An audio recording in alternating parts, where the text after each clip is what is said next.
ಕರ್ತನನ್ನು ಆರಾಧಿಸುವ ಮಹಿಮೆ ಪಡಿಸುವ ನೀವು ಕುಟುಂಬವಾಗಿ ಒಂದು ವೇಳೆ ವೀಕ್ಷಿಸುವುದಾದರೆ ಬನ್ನಿ ನಮ್ಮೊಟ್ಟಿಗೆ ಜಾಯ್ನ್ ಆಗಿ ಒಟ್ಟಾಗಿ ನಾವು ಆರಾಧನೆ ಮಾಡುವ. ಆತ್ಮಿಕ ಲೋಕದಲ್ಲಿ ಅಂತರ ಮತ್ತು ಸಮಯ ಇಲ್ಲ. ಕಮ್, ನೀವು ಫೇಸ್ಬುಕ್ಕಲ್ಲಿ ವಾಚ್ ಮಾಡ್ಬೋದು, ಯೂಟ್ಯೂಬಲ್ಲಿ ಕೂಡ ವಾಚ್ ಮಾಡ್ಬೋದು, ಯಾವ ಪ್ಲಾಟ್ಫಾರ್ಮಲ್ಲಿ ನೀವು ವೀಕ್ಷಿಸ್ತಾ ಇದ್ದೀರಿ. ಬನ್ನಿ, ನೀವು ಫಸ್ಟ್ ಟೈಮ್ ವೀಕ್ಷಿಸ್ತಾದರೆ ನಮ್ಮ ಚಾನಲ್ನ ಸಬ್ಸ್ಕ್ರೈಬ್ ಮಾಡಿದ್ರೆ ಸಬ್ಸ್ಕ್ರೈಬ್ ಮಾಡಿರಿ. ನೆಕ್ಸ್ಟ್ ಟೈಮ್ ನಾವು ಲೈವ್ ಬರುವಾಗ ನಿಮಗೆ ನೋಟಿಫಿಕೇಶನ್ ಬರ್ತದೆ. ಕಮ್, ನಾವು ಒಟ್ಟಾಗಿ ಆರಾಧನೆ ಮಾಡುವ. ನಮ್ಮೊಟ್ಟಿಗೆ ನನ್ನ ವೈಫ್ ಸಿಸ್ಟರ್ ರಶ್ಮಿ ಇದ್ದಾರೆ, ಅವರು ನಮ್ಮನ್ನು ಆರಾಧನೆ ನಡೆಸ್ತಾರೆ. ನಾವು ಒಟ್ಟಾಗಿ ಆರಾಧನೆ ಮಾಡುವ, ಮತ್ತೆ ನಾವು ದೇವರ ವಾಕ್ಯವನ್ನು ಧ್ಯಾನ ಮಾಡುವ. ಫೈನಲಿ ನಾವು ಪ್ರಾರ್ಥನೆ ಮಾಡುವ. Thank you father, thank you lord, your presence so much. ತಂದೆ, ನೀನು ಒಳ್ಳೆಯವನು. ಥ್ಯಾಂಕ್ ಯು ಫಾದರ್, ನಿನ್ನ ಪ್ರಸನ್ನತೆಯು ಸ್ವಾಮಿ ನಮ್ಮನ್ನು ಕಾಪಾಡಿದೆ. ನಿನ್ನ ಪ್ರಸನ್ನತೆಯು ನಮ್ಮನ್ನು ಯಾವಾಗಲೂ ನಡೆಸಿದೆ ಸ್ವಾಮಿ. ನಿನ್ನ ಪ್ರಸನ್ನತೆಯಲ್ಲಿ ಕರ್ತನೇ ನಾವು ಯಾವಾಗಲೂ ಆನಂದಪೂರ್ವಕವಾಗಿರುವವರಾಗಿದ್ದು. Thank you master, thank you Holy spirit.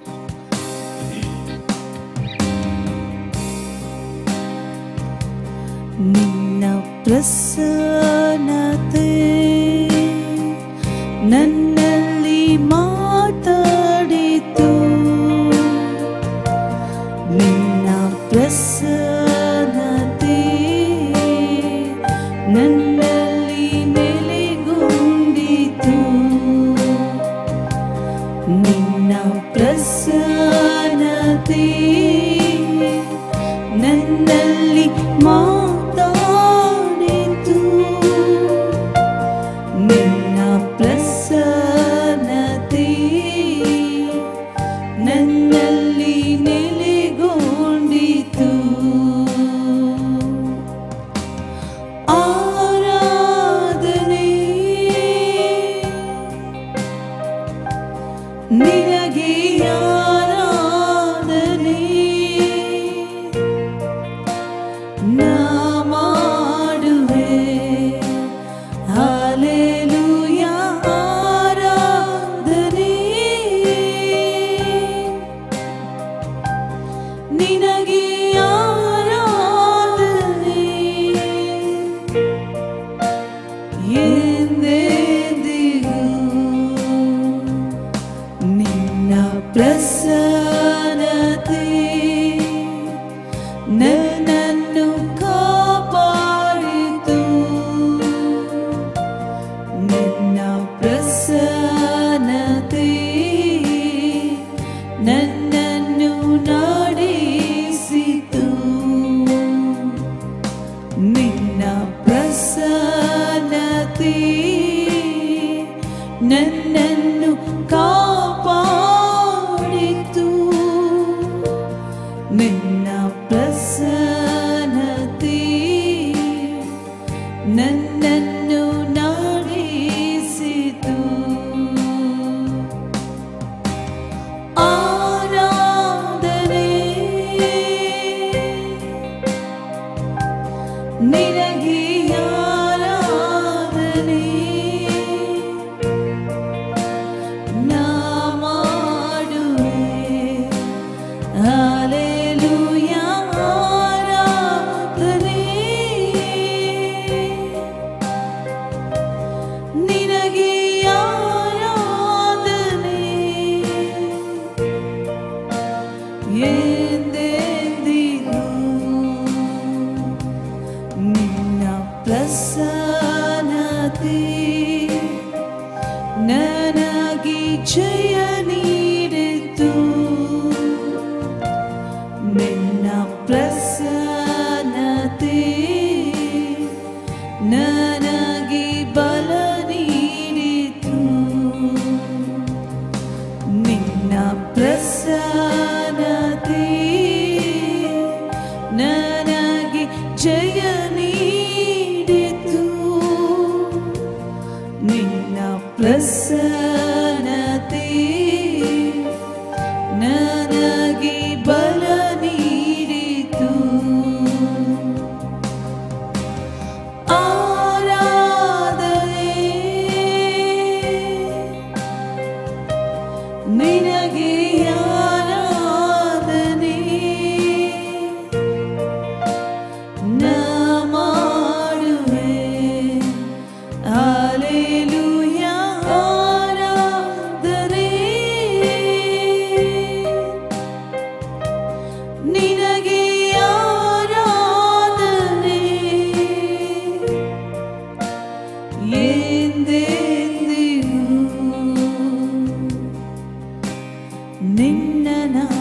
ಪವಿತ್ರ ಪವಿತ್ರ ಪವಿತ್ರ ನಿನ್ನ ನಾಮ ಪವಿತ್ರ ಪವಿತ್ರ ಪವಿತ್ರ ನಿನ್ನನ್ನೇ ಆರಾಧಿಸುವೆ ನಿನ್ನನ್ನೇ ಆರಾಧಿಸುವೆ ನಿನ್ನನ್ನೇ ಆರಾಧಿಸುವೆ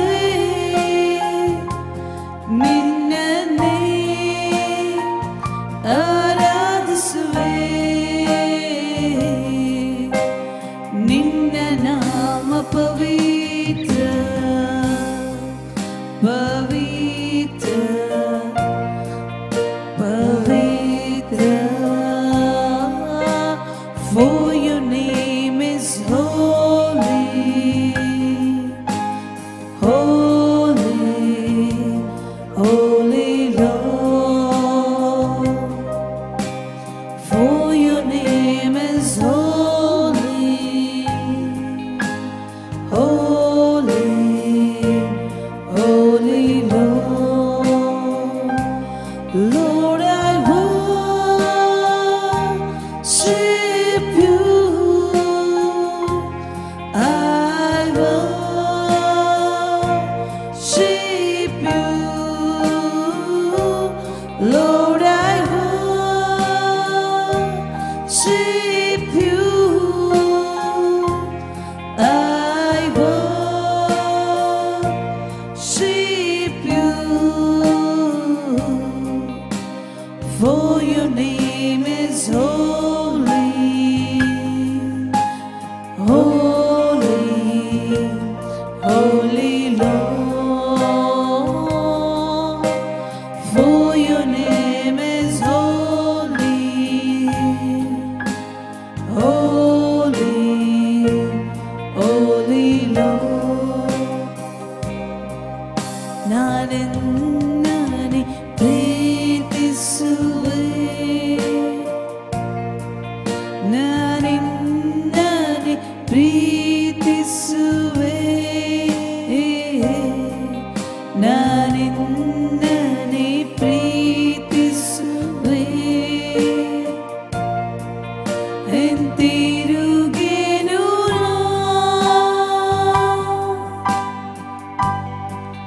ನಿನ್ ಸನ್ನಿಧಿಯೊಳಿದ್ದು ನಾನು ನಿನ್ ಮಾರ್ಗದಲ್ಲಿ ನಡೆಯುವೆ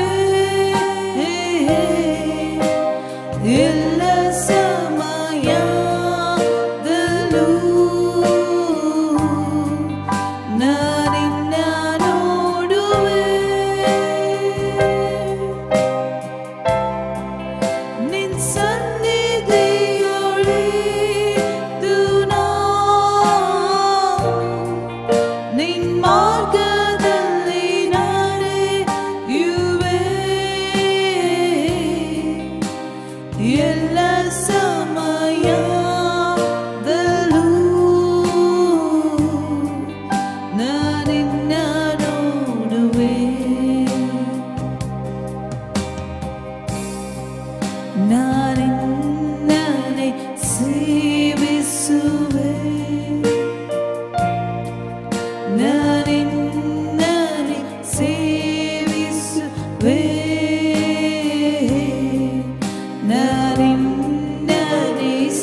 Glorify your name.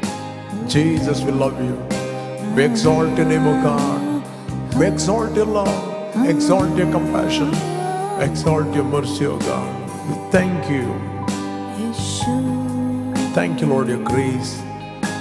Spirit of God, we are guided by you and led by you and know by your Spirit. Understand your love, O God. In Jesus' name, Amen, amen. Okay, praise God. ದೇವರ ನಾಮಕ್ಕೆ ಸ್ತೋತ್ರವಾಗಲಿ. ಬನ್ನಿ ನಾವು ಸ್ವಲ್ಪ ಹೊತ್ತು ದೇವರ ವಾಕ್ಯವನ್ನು ಧ್ಯಾನ ಮಾಡುವ. ಯಾರು ತನ್ನನ್ನೇ ತಾನು ಮೋಸಗೊಳಿಸ್ತಿರಲಿ, ತಾನು ಲೋಕ ಸಂಬಂಧವಾಗಿ ಜ್ಞಾನಿಯಾಗಿದ್ದೇನೆಂದು ನೆನೆಸುವನು ಜ್ಞಾನಿಯಾಗುವಂತೆ ಹುಚ್ಚನಾಗಲಿ. Praise God. ಆತ್ಮಿಕ ಜ್ಞಾನ ಟೋಟಲ್ ಡಿಫರೆಂಟ್, ಲೋಕದ ಜ್ಞಾನ ಅದು ಡಿಫರೆಂಟ್. ಆತ್ಮಿಕ ಜ್ಞಾನ ನಿಮಗೆ ಯಾವಾಗ ಆತ್ಮದಲ್ಲಿ ಪ್ರಕಟವಾಗ್ತದೆ, ಅದು ನ್ಯಾಚುರಲ್ ಜ್ಞಾನವನ್ನು ಅದು ಕಂಟ್ರೋಲ್ ಮಾಡ್ತದೆ, ಡಾಮಿನೇಟ್ ಮಾಡ್ತದೆ. ಯಾಕಂತ ಹೇಳಿದ್ರೆ, ಕಾಣಿಸುವಂಥ ಈ ಜಗತ್ತು ಕಾಣದ ಲೋಕದಿಂದ ಉಂಟಾಗಿದೆ ಎಂದು ನಾವು ನಂಬಿಕೆಯ ಮೂಲಕ ತಿಳಿದುಕೊಳ್ಳುತ್ತೇವೆ ಅಂತ ದೇವರ ವಾಕ್ಯ ಹೇಳ್ತದೆ. ಓಕೆ, ದೇವರ ಜ್ಞಾನ ದೇವರೇ ಆಗಿದ್ದಾನೆ, ದೇವರ ಜ್ಞಾನ ಕ್ರಿಸ್ತನಾಗಿದ್ದಾನೆ. ಓಕೆ, ಇಬ್ರಿಯರಿಗೆ ಬರೆದ 1ನೇ ಅಧ್ಯಾಯ 3ನೇ ವಚನದಲ್ಲಿ ನಾವು ಓದಿದೆ, ನಮಗೆ ಸಿಗ್ತದೆ. Hebrews 11 chapter 3 verse. Hebrews 11:3. ಲೋಕಗಳು ದೇವರ ಮಾತಿನಿಂದ ನಿರ್ಮಿತವಾದವೆಂದು ನಂಬಿಕೆಯಿಂದಲೇ ನಾವು ತಿಳಿದುಕೊಂಡು, ಕಾಣಿಸುವ ಈ ಜಗತ್ತು ದೃಶ್ಯ ವಸ್ತುಗಳಿಂದ ಉಂಟಾಗಲಿಲ್ಲವೆಂದು ಗ್ರಹಿಸುತ್ತೇವೆ. By faith we understand that the worlds were framed by the word of God, so that the things which are seen were not made of things which are visible.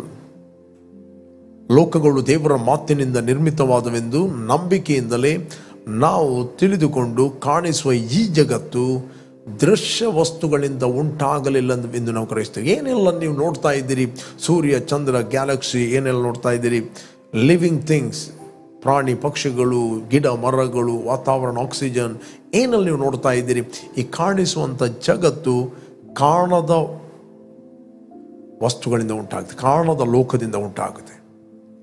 Spiritual world giving birth to the natural world. ನೀವು ಯಾವಾಗ ಯೇಸುವನ್ನು ರಕ್ಷಕನು ಒಡೆಯನೆಂದು ನೀವು ಅಂಗೀಕಾರ ಮಾಡಿದಿರಿ, you are born into that kingdom. ಆ ರಾಜ್ಯದಲ್ಲಿ ನೀವು ಹುಟ್ಟಿದ್ದೀರಿ. ಯಾವಾಗ ಆ ರಾಜ್ಯದ ಪ್ರಕಟಣೆ ನಿಮಗೆ ಆಗುತ್ತದೆ, ಫಾರ್ ಎಕ್ಸಾಂಪಲ್, ನಿಮ್ಮ ದೇಹಕ್ಕೆ ಆರೋಗ್ಯ ಬೇಕಂತ ಹೇಳಿದರೆ ಆರೋಗ್ಯ ನಿಮ್ಮ ಒಳಗಿದೆ. ವೆನ್ ಯು ಸ್ಪೀಕ್, ಯಾವಾಗ ನಿಮ್ಮ ಆತ್ಮದ ಒಳಗಿಂದ ನೀವು ನಂಬಿ ಮಾತಾಡುತ್ತೀರಿ, ಆರೋಗ್ಯ ಬರ್ತ್ ಆಗುತ್ತದೆ, ಮ್ಯಾನಿಫೆಸ್ಟ್ ಆಗುತ್ತದೆ. ಓಕೆ, ಆರೋಗ್ಯ ಮ್ಯಾನಿಫೆಸ್ಟ್ ಆಗ್ತದೆ. We need to speak. ನಾವು ಮಾತಾಡಬೇಕು, ಯಾಕಂದರೆ ನಮ್ಮ ನಾಲಿಗೆಯಲ್ಲಿ ಜೀವ ಮತ್ತು ಮರಣ ಇದೆ. ವಚನ ಪ್ರಿಯನು ಅದರ ಫಲವನ್ನು ಅನುಭವಿಸ್ತಾನಂತ ಕೇಳಿದೆ. ವಚನ ಪ್ರಿಯನು, ವಿ ನೀಡ್ ಟು ಸ್ಪೀಕ್. ನಾವು ಮಾತಾಡಬೇಕು. ಯಾವಾಗ ನಾವು ನಮ್ಮ ದೇಹಕ್ಕೆ ಜೀವವನ್ನು ಮಾತಾಡುತ್ತೇವೆ, ಆರೋಗ್ಯ ಮ್ಯಾನಿಫೆಸ್ಟ್ ಆಗ್ತದೆ. ಲೋಕ ಸಂಬಂಧವಾದ ಜ್ಞಾನ ನಿಮಗೆ ಇನ್ಫಾರ್ಮೇಶನ್ ಕೊಡ್ತದೆ. ನಿನ್ನಲ್ಲಿ ಆ ಸಿಕ್ನೆಸ್ ಇದೆ, ಈ ಸಿಕ್ನೆಸ್ ಇದೆ, ಈ ಸಿಂಪ್ಟಮ್ಸ್ ಇದೆ, ನಿನ್ನಲ್ಲಿ ವೀಕ್ನೆಸ್ ಇದೆ, ನಿನ್ನಲ್ಲಿ ಲೋನ್ಲಿನೆಸ್ ಇದೆ, ರಿಜೆಕ್ಷನ್ ಇದೆ. ನಾನಾ ಇನ್ಫಾರ್ಮೇಶನ್ ನಿಮಗೆ ಕೊಡ್ಬೋದು. ಓಕೆ, ಮಾಹಿತಿಗಳನ್ನು ಕೊಡ್ಬೋದು. ಇನ್ಫಾರ್ಮೇಶನ್ ಅಂದರೆ ಮಾಹಿತಿಗಳನ್ನು ಕೊಡ್ಬೋದು. ಬಟ್ ನಾವು ಈ ಲೋಕದ ಮಾಹಿತಿಯ ಪ್ರಕಾರ ನಡೆಯುವವರಲ್ಲ, ನಾವು ನಂಬಿಕೆಯಲ್ಲಿ ನಡೆಯುವವರು. Praise God. We are living from the Spirit, speaking from the Spirit. Okay, ಯಾವಾಗ ನೀವು ದೇವರು ಮಾತಾಡಿದ ಏನು ಮಾತಾಡಿದ? ದೇವರ ಜ್ಞಾನ, ದೇವರೇ ಆಗಿದ್ದಾನೆ. ಆ ಜ್ಞಾನ ಬೇರೆ ಯಾರಲ್ಲ, ಯೇಸು ಕ್ರಿಸ್ತನು. ಯೇಸು ಕ್ರಿಸ್ತನು ನಮಗೆ ದೇವರ ಕಡೆಯಿಂದ ಜ್ಞಾನ. Jesus is the wisdom from god. Is the wisdom. We are speaking wisdom. We are speaking word. We are speaking wisdom. Wisdom of this world will perish, but wisdom of God remain forever. Okay. ನಿಮ್ಮಲ್ಲಿ ಕ್ರಿಸ್ತನಲ್ಲಿ ಆ wisdom ಇದೆ, ಆ ಜ್ಞಾನ ನಿಮ್ಮ ಒಳಗೆ ಇದೆ. We need to speak. ನೀವು ಅದನ್ನು ಮಾತಾಡಬೇಕು. ಕೆಲವೊಮ್ಮೆ ನಮ್ಮ ಮೈಂಡಲ್ಲಿ ನಮಗೆ ಆದಿಕಾಂಡದಿಂದ ಪ್ರಕಟಣೆವರೆಗೆ ಕೇವಲ ಸ್ಕ್ರಿಪ್ಚರ್ ನಾಲೆಜ್ ಇರ್ತದೆ, ಅಂದರೆ ಸ್ಕ್ರಿಪ್ಚರ್ ಜ್ಞಾನ, ಇಂಟೆಲೆಕ್ಚುಯಲ್ ನಾಲೆಜ್ ಓಕೆ ಇರ್ತದೆ. ಅದಕ್ಕೋಸ್ಕರ 1 ಕೊರಿಂಥಿಯನ್ 8 ಚಾಪ್ಟರಲ್ಲಿ ಬರೆಯಲ್ಪಟ್ಟಿದೆ. 1 Corinthian 8 chapter 2 verse. 1 Corinthian 8 chapter 8ನೇ ಅಧ್ಯಾಯ 1ನೇ ವಚನ. ಓಕೆ, ವಿಗ್ರಹಕ್ಕೆ ನೈವೇದ್ಯ ಮಾಡಿದ ಪದಾರ್ಥಗಳ ವಿಷಯದಲ್ಲಿ ಈಗ ನೋಡೋಣ. ನಮ್ಮೆಲ್ಲರಿಗೂ ಜ್ಞಾನ ಉಂಟೆಂದು ಬಲ್ಲೆವು. ಜ್ಞಾನವು ಉಬ್ಬಿಸುತ್ತದೆ, ಪ್ರೀತಿಯು ಭಕ್ತಿ ವೃದ್ಧಿಯನ್ನು ಉಂಟು ಮಾಡುತ್ತದೆ. Now concerning the things offered to idols, we know that we all have knowledge. Knowledge puffs up, but love edifies. ಪ್ರೀತಿ ಭಕ್ತಿ ವೃದ್ಧಿ ಮಾಡುತ್ತದೆ. ಎಡಿಫಿಕೇಶನ್, ಭಕ್ತಿ ವೃದ್ಧಿ ಅಂತ ಹೇಳಿದರೆ ಬಿಲ್ಡಿಂಗ್ ಯೋರ್ ಸೆಲ್ಫ್. ಆಂಪ್ಲಿಫೈಡ್ ವರ್ಷನಲ್ಲಿ ನಿಮಗೆ ಸಿಗ್ತದೆ. ಆಂಪ್ಲಿಫೈಡ್ ವರ್ಷನಲ್ಲಿ Now about the food sacrificed to idol, we know that we all have knowledge concerning this. Knowledge alone makes people self-righteous, arrogant. But love that unselfishly seeks the best for others builds up and encourages others to grow in wisdom. Builds up. ನಿನ್ನ ಅಂತರದ ಮನುಷ್ಯನನ್ನು ಪ್ರೀತಿ ಕಟ್ಟುತ್ತದೆ. ಪ್ರೀತಿ ಅಂತ ಹೇಳಿದರೆ ನಾವು ಪ್ರೀತಿ ಸ್ವರೂಪಿಯಾದ ದೇವರಿಗೆ ಪ್ರೀತಿ ಸ್ವರೂಪಿಯಾದ ಮಕ್ಕಳಾಗಿ ನಾವು ಹುಟ್ಟಿದ್ದೇವೆ. ಪ್ರೀತಿ ಎಂಬುವಂಥದ್ದು ದೇವರಾಗಿದ್ದಾನೆ. God himself is love. Okay, ಜ್ಞಾನಕ್ಕೂ ಮೀರುವ ಪ್ರೀತಿ ಅಂತ ಹೇಳ್ತದೆ. ಯಾವ ಜ್ಞಾನ? Sense knowledge. ಓಕೆ, ನೆಕ್ಸ್ಟ್ 2ನೇ ವಚನ ಹೇಳ್ತದೆ. 2ನೇ ವಚನ, ಇಂತಿಂತಿದ್ದನ್ನು ತಿಳಿಕೊಂಡಿದ್ದೇನೆಂದು ನೆನೆಸಿದವನು ತಾನು ತಿಳಿಯಬೇಕಾದ ರೀತಿಯಿಂದ ಇನ್ನೂ ತಿಳ್ಕೊಳ್ಳಲಿಲ್ಲ. If anyone imagines that he knows and understands anything of divine matters without love, he has not yet known as he ought to know. Praise God. Without love, ಅಲ್ಲಿ ಬ್ರಾಕೆಟಲ್ಲಿ ಬರೆದೆ ಆಫ್ ಡಿವೈನ್ ಮ್ಯಾಟರ್ಸ್, ಆತ್ಮಿಕ ಸಂಗತಿಗಳು. ಆತ್ಮಿಕ ಸಂಗತಿಗಳನ್ನು ನಾವು ಮಾನುಷಿಕ ಬುದ್ಧಿಯಿಂದ ವಿವರಿಸಲಿಕ್ಕೆ ಆಗುವುದಿಲ್ಲ, ಮಾನುಷಿಕ ಜ್ಞಾನದಿಂದ ತಿಳ್ಕೊಳ್ಳಲಿಕ್ಕೆ ಆಗುವುದಿಲ್ಲ. ಮೇ ಬಿ ನೀನು ಶಾರೀರಿಕವಾಗಿ ಹೈಲಿ ಎಜುಕೇಟೆಡ್ ಆಗಿರ್ಬೋದು, ಹೈಲಿ ಡಿಗ್ರಿ ಹೋಲ್ಡರ್ ಆಗಿರ್ಬೋದು, ಹೈಲಿ ಎಜುಕೇಟೆಡ್ ಆಗಿರ್ಬೋದು. ಅದು ಈ ಲೋಕದ ಜ್ಞಾನ. But spiritual knowledge is total different. Knowledge ಇರುವಂಥದ್ದು ನಮಗೆ ಕಮ್ಯುನಿಕೇಟ್ ಮಾಡಲಿಕ್ಕೆ, ಲ್ಯಾಂಗ್ವೇಜಲ್ಲಿ ಅದನ್ನು ಪರಿವರ್ತನೆ ಮಾಡಿದೆ. ಓಕೆ, ಕಮ್ಯುನಿಕೇಟ್ ಮಾಡಲಿಕ್ಕೆ, ಲ್ಯಾಂಗ್ವೇಜ್ ಕಮ್ಯುನಿಕೇಟ್, ಸಂಪರ್ಕ ಮಾಡಲಿಕ್ಕೆ, ಮಾಹಿತಿ ಒಂದು ವಿಷಯದ ಬಗ್ಗೆ. ಬಟ್ ಕಾಣದ ಲೋಕದ ಮಾಹಿತಿ ನಮಗೆ ಗೊತ್ತಾಗುವುದು ನಮ್ಮ ಆತ್ಮದ ಮೂಲಕ. ಕಾಣದ ಲೋಕದಲ್ಲಿ ಏನಿದೆ ಅದನ್ನು ನಾವು ಗ್ರಹಿಸಿಕೊಳ್ಳುವಂಥದ್ದು ವೆರಿ ಇಂಪಾರ್ಟೆಂಟ್. ಕ್ರಿಸ್ತನಲ್ಲಿ ನಾವು ಇದ್ದೇವೆ. ಕ್ರಿಸ್ತನಲ್ಲಿ ಎಂಬುವಂಥದ್ದು ನಮ್ಮ ಆತ್ಮಿಕ ಮನೆ, ಆತ್ಮಿಕ ಸ್ಥಳ, ಆತ್ಮಿಕ ಪರಿಸರ. ಅದು ನಮಗೆ ಸ್ಕ್ರಿಪ್ಚರ್ ನಾಲೆಜ್ ಇರುವುದು ಬೇರೆ, ವಚನದ ಜ್ಞಾನ. ಬಟ್ ಆತ್ಮದಲ್ಲಿ ಪ್ರಕಟಣೆ ಆಗುವುದು ಬೇರೆ. ಓಕೆ, ಇಂತಿಂಥದ್ದನ್ನು ತಿಳಿದುಕೊಂಡಿದ್ದೇನೆ ನೆನೆಸುವನು ತಿಳಿಯಬೇಕಾದ ರೀತಿಯಲ್ಲಿ ತಿಳಿಯಲಿಲ್ಲ. ತಿಳಿಯಬೇಕಾದ ರೀತಿಯಲ್ಲಿ ತಿಳಿದಾಗ ಅದು ನಮಗೆ ಫಲಿತಾಂಶ ಕೊಡುತ್ತದೆ, ರಿಸಲ್ಟ್ ಕೊಡುತ್ತದೆ. ದೇವರ ಬಾಯಿಂದ ಬರುವ ಯಾವ ಮಾತು ಅದು ನಿಷ್ಫಲವಾಗುವುದಿಲ್ಲ. ಯಾವಾಗ ತಿಳಿಯುತ್ತವೆ ಅದು ನಮಗೆ ಫ್ರೂಟ್ ಕೊಡುತ್ತದೆ. ನಮ್ಮ ಜೀವಿತದಲ್ಲಿ ಫ್ರೂಟ್ ಕೊಡಲಿಲ್ಲ ಅಂತ ಹೇಳಿದರೆ ಅದು ವಾಕ್ಯದ ಪ್ರಾಬ್ಲಮ್ ಅಲ್ಲ, ಅದು ನಾವು ಇನ್ನೂ ತಿಳಿಕೊಳ್ಳಿಲ್ಲ. ಬಿತ್ತುವನ ಸಾಮ್ಯವನ್ನು ಯೇಸು ಸ್ವಾಮಿ ಹೇಳ್ತಾನೆ. ಬೀಜವನ್ನು ಬಿತ್ತುತ್ತಾ ಹೋದನು ಒಬ್ಬನು, ಕೆಲವು ದಾರಿ ಮಗ್ಗುಲಲ್ಲಿ, ಕೆಲವು ಬಂಡೆ ನೆಲದ ಮೇಲೆ, ಕೆಲವು ಮುಳ್ಳು ಕಲ್ಲುಗಳ ಮೇಲೆ ಮತ್ತು ಕೆಲವೊಂದು ಒಳ್ಳೆಯ ನೆಲದ ಮೇಲೆ ಬೀಜ ಬಿತ್ತುವನು ಅದೇ ಬೀಜ ಸೇಮ್, ಬಿತ್ತುವನು ಸೇಮ್, ಗ್ರೌಂಡ್ ಮಾತ್ರ ಬೇರೆ ಬೇರೆ. ದಾರಿ ಮಗ್ಗುಲಲ್ಲಿ ಅಂತ ಹೇಳಿದರೆ ನೋ ಸೀರಿಯಸ್ನೆಸ್, ಸೀರಿಯಸ್ ಇಲ್ಲ ವಾಕ್ಯಗೋಸ್ಕರ. ಓಕೆ, ಸೀರಿಯಸ್ ಇಲ್ಲ ವಾಕ್ಯದ ವಿಷಯದಲ್ಲಿ. ಬೈಬಲ್ ಹೇಳ್ತದೆ, ಸೈತಾನನು ಕೂಡಲೇ ಬಂದು ಅವನ ಮನಸ್ಸಿನಲ್ಲಿ ಬಿತ್ತಿದ್ದನ್ನು ತೆಗೆದು ಬಿಡ್ತಾನೆ. ಯಾಕೆ? ಅವನು ತಿಳಿದುಕೊಳ್ಳದಂತೆ. 13 chapter 19 verse ಮ್ಯಾಥ್ಯೂ. ಓಕೆ, ಬಿತ್ತುವನ ವಿಷಯದ ಸಾಮ್ಯದ ಅರ್ಥವನ್ನು ಕೇಳಿ ಯಾವನಾದರೂ ಪರಲೋಕ ರಾಜ್ಯದ ವಾಕ್ಯವನ್ನು ಕೇಳಿ ತಿಳುಕೊಳ್ಳದೇ ಇರುವಲ್ಲಿ ಸೈತಾನನು ಬಂದು ಆ ಮನುಷ್ಯನ ಮನಸ್ಸಿನಲ್ಲಿ ಬಿತ್ತಿದ್ದನ್ನು ತೆಗೆದು ಹಾಕುತ್ತಾನೆ. ಈ ಮನುಷ್ಯನೇ ಬೀಜ ಬಿದ್ದ ದಾರಿ ಮಗ್ಗುಲ. ವಾಕ್ಯ ತುಂಬ ನಾವು ಕೇಳಬಹುದು. ವಾಕ್ಯ ಕೇಳಿದ್ದರಿಂದ ಸೈತಾನಿಗೇನು ಪ್ರಾಬ್ಲಮ್ ಇಲ್ಲ. ಆ ವಾಕ್ಯವನ್ನು ತಿಳಿದುಕೊಳ್ಬಾರದು. ಆ ವಾಕ್ಯವನ್ನು ತಿಳಿದುಕೊಂಡಾಗ ಅದು ನಿಮ್ಮದಾಗುತ್ತದೆ, ಅದು ನಿಮ್ಮ ಪರ್ಸನಲ್ ಆಗುತ್ತದೆ. ತಿಳಿದುಕೊಂಡಾಗ ಅದು ಯಾವ ಏರಿಯಾದಲ್ಲಿ ವಾಕ್ಯ ಏನು ಹೇಳುತ್ತದೆ, ಯಾವ ಭಾಗದಲ್ಲಿ ವಾಕ್ಯ ಏನು ಹೇಳ್ತದೆ, ಆ ವಾಕ್ಯ ನಿಮಗೆ ಫಲ ಕೊಡುತ್ತದೆ. ಇಟ್ ವಿಲ್ ಬೇರ್ ಫ್ರೂಟ್. ಯಾವಾಗ ಫಲ ಕೊಡುತ್ತದೆ ಆ ಏರಿಯಾದಲ್ಲಿ ನಿಮ್ಮ ಮನಸ್ಸು ಸ್ಥಿರವಾಗಿರುತ್ತದೆ.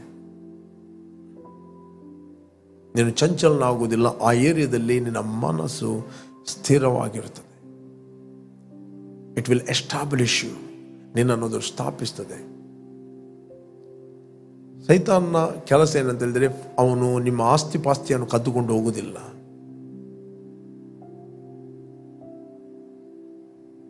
ಆತನು ಕದ್ದುಕೊಂಡು ಹೋಗುವಂಥದ್ದು ವಾಕ್ಯವನ್ನು. ವಾಕ್ಯಕ್ಕೆ ಕನೆಕ್ಟ್ ಆಗಿ ಎಲ್ಲ ಇದೆ.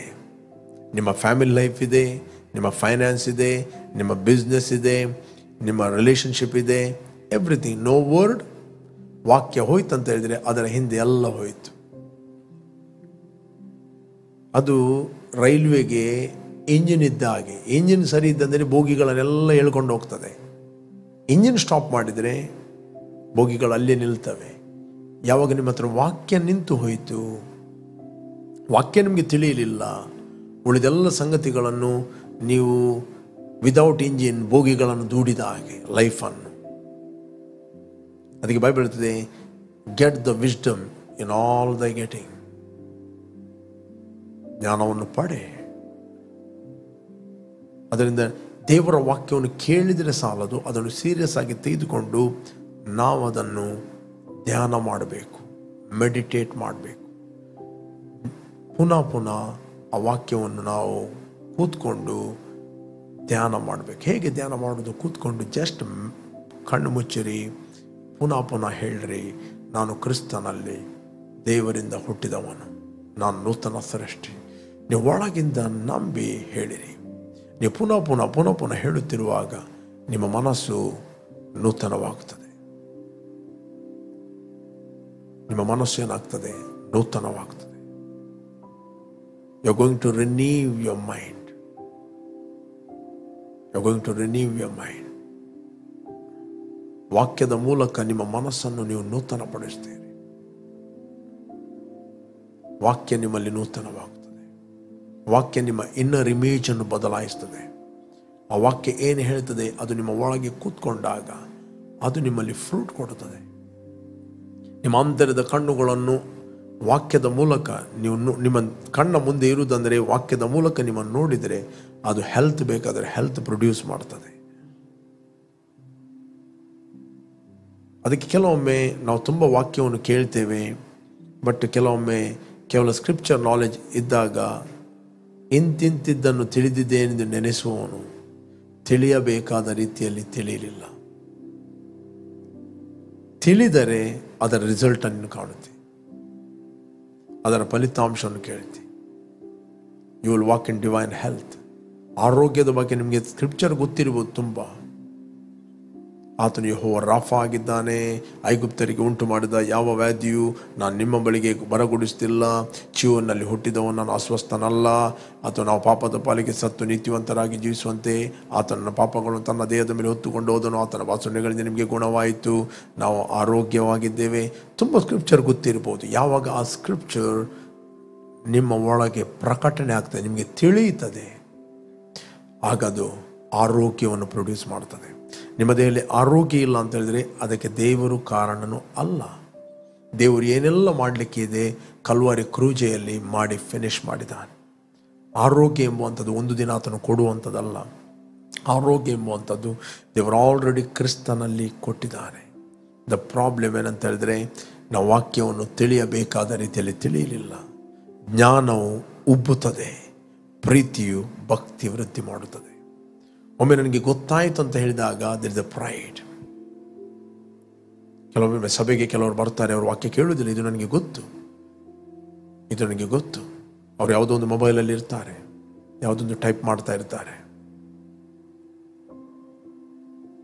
ಕೆಲವರಿಗೆ ಬಾಯ್ ಫ್ರೆಂಡಿಗೆ ಗರ್ಲ್ ಫ್ರೆಂಡಿಗೆ ಮೆಸೇಜ್ ಮಾಡೋರು ಇರ್ತಾರೆ ಕೂತ್ಕೊಂಡು. ಯಾಕೆ? ಅವರಿಗೆ ವಾಕ್ಯ ಗೊತ್ತು. ಡಿಸೆಪ್ಷನ್.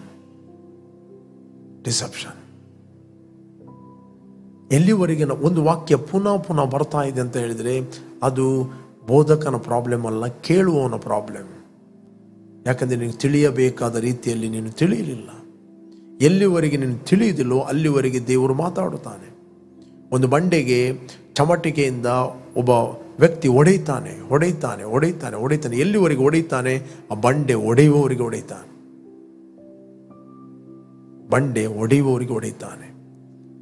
20 ಪೆಟ್ಟು ಹಾಕಿದ, ಹೊಡೆಯಲಿಲ್ಲ. 21ನೇ ಪೆಟ್ಟಲ್ಲಿ ಅದು ಡಮ್ ಅಂತ ಹೊಡೆಯಿತು ಅಂತ ಹೇಳಿದರೆ ಅದರ ಅರ್ಥ ಉಳಿದ 20 ಪೆಟ್ಟು ವೇಸ್ಟ್ ಅಂತ ಅಲ್ಲ.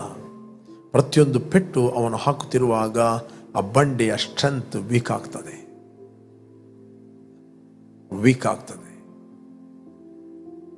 ಅದೇ ರೀತಿ ದೇವರ ವಾಕ್ಯವು ಬೆಂಕಿಗೂ ಬಂಡೆಯನ್ನು ಒಡೆಯುವ ಚಮಟಿಗೆಗೂ ಸಮಾನವಾಗಿದೆ.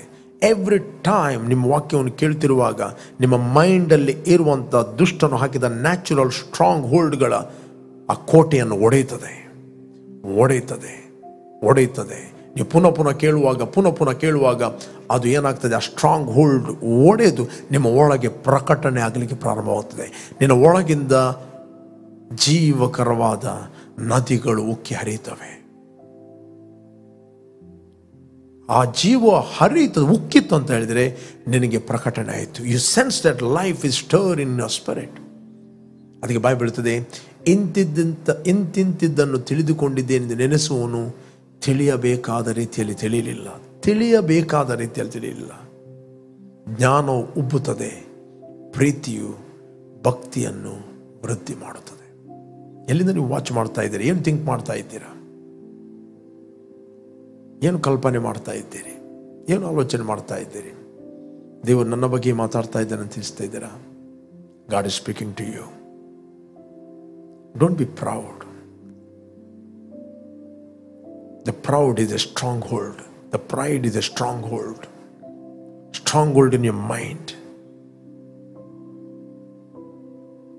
ಪ್ರೀತಿಯು ಭಕ್ತಿಯನ್ನು ವೃದ್ಧಿ ಮಾಡುತ್ತದೆ. ದ ಟ್ರೂ ನೇಚರ್, ಯಾವ ದೇವರಿಗೆ ನೀನು ಹುಟ್ಟಿದೆಯೋ, ಪ್ರೀತಿ ಸ್ವರೂಪಿಯಾದ ದೇವರಿಗೆ ಹುಟ್ಟಿದೆಯೋ, ಆ ರಿಯಲ್ ಮ್ಯಾನ್ ಮ್ಯಾನಿಫೆಸ್ಟ್ ಆಗುತ್ತಾನೆ. ವೆನ್ ವರ್ಡ್ ಕಮ್ಸ್, ಆ ವ್ಯಕ್ತಿ ಮ್ಯಾನಿಫೆಸ್ಟ್ ಆಗದಂಗೆ ದುಷ್ಟನು ಸ್ಟ್ರಾಂಗ್ ಹೋಲ್ಡ್, ಕೋಟೆ ಎಂಬ ತಲೆಯಲ್ಲಿ ಗೊತ್ತಿದೆ ಎಂಬ ಮುಚ್ಚಳವನ್ನು ಹಾಕಿಬಿಡುತ್ತಾನೆ. ಅದಕ್ಕೆ ಬೈಬಲ್ ಉಬ್ಬಿನಿಂದ ದೊಬ್ಬು. Pride goes before destruction. Maybe ಮೆಸೇಜನ್ನು ನೀವು ಅನೇಕ ಸತಿ ಕೇಳಿರ್ಬೋದು, ಈ ಸ್ಕ್ರಿಪ್ಚರ್ ಅನೇಕ ಸತಿ ಕೇಳಿರ್ಬೋದು, ಬಟ್ ಈ ಸರ್ತಿ ಡಿಫ್ರೆಂಟ್ ಆಗಿ ಕೇಳ್ರಿ. ಇದುವರೆಗೆ ಕೇಳದ ರೀತಿಯಲ್ಲಿ ಕೇಳ್ರಿ. ಇದುವರೆಗೆ ಕೇಳದ ರೀತಿಯಲ್ಲಿ ಅಪ್ಲೈ ಮಾಡ್ರಿ. ಡಿಫ್ರೆಂಟ್ ಆಗಿ ಅಪ್ಲೈ ಮಾಡ್ರಿ. ನಾನು ಹೇಳ್ತೇನೆ, ದೇವರ ವಾಕ್ಯ ನೀವು ತಿಳಿದಿರಿ ಅಂತ ಹೇಳಿದ್ರೆ it will produce result. You will be fruitful. ನೀವು ಫ್ರೂಟ್ಫುಲ್ ಆಗಿರ್ತೀರಿ, ಫಲ ಕೊಡುವವರಾಗಿರ್ತೀರಿ. ದುಷ್ಟನ ಒಂದೇ ಕೆಲಸ, ದೇವರ ವಾಕ್ಯ ಬೇಕಾದರೆ ಎಷ್ಟು ಬೇಕಾದರೆ ಕೇಳಿ, ಬೆಳಿಗ್ಗಿಂದ ಸಂಜೆವರೆಗೆ ಕೇಳಿ, ಕಿಚನಲ್ಲಿ ಆನ್ ಮಾಡಿ ಕೇಳಿ, ಸ್ಟಾಪ್ ಮಾಡಬೇಡ್ರಿ.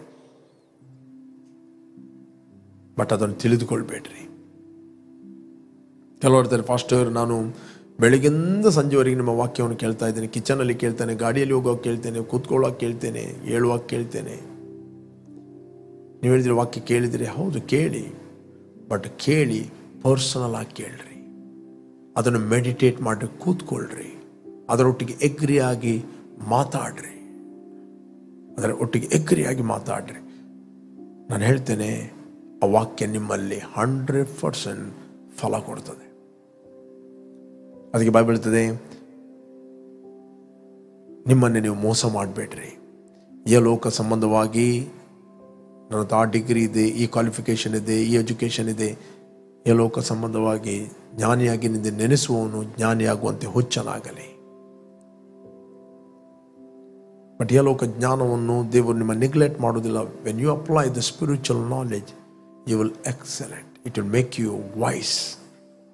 ವಿಚ್ ಏರಿಯಾ ಯು ಆರ್ ಅದು ನಿನ್ನನ್ನು ಎಕ್ಸಲೆಂಟ್ ಆಗಿ ಮಾಡುತ್ತದೆ.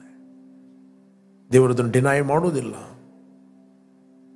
ಓಕೆ, ಯಾರು ನೀವು ಫಸ್ಟ್ ಟೈಮ್ ವೀಕ್ಷಿಸ್ತಾ ಇದ್ದೀರಿ, ಇಷ್ಟವರೆಗೆ ಯೇಸುವನ್ನು ರಕ್ಷಕನ ಒಡೆಯನೆಂದು ಅಂಗೀಕಾರ ಮಾಡದಿದ್ದರೆ, it's the right time. Call Jesus in your heart. ನಿಮ್ಮ ಹೃದಯದಲ್ಲಿ ಯೇಸುವನ್ನು ಕರೆಯಿರಿ.